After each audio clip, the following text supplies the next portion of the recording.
দায়িত্ব নিয়েছেন ক্যানিং পূর্বে থেকে যিনি এসেছেন এখানে।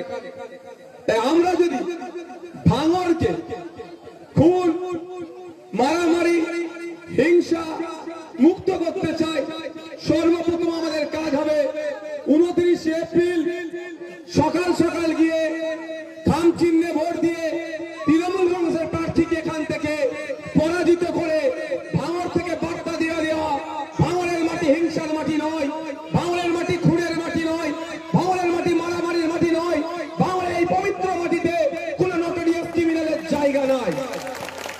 এটা আমাদের বার্তা দিতে হবে। এই বার্তা দিলে রাজ্যের মানুষ আপনাদেরকে ফলো করবে।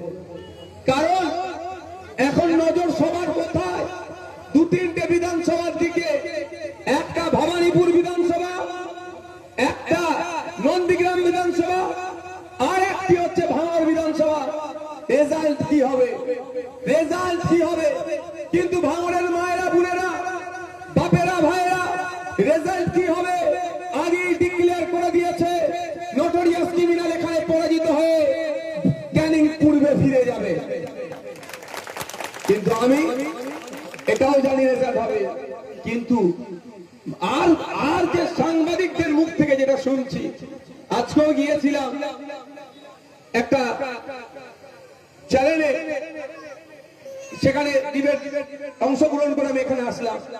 ওখানে বেশ কিছু সাংবাদিক আমাকে ধরে জিজ্ঞাসা করছিল, ভাই লিড কত হচ্ছে? মানে বুঝতে পেরেছেন, যেটা নন্দীগ্রাম ভবানীপুরে কনফিডেন্স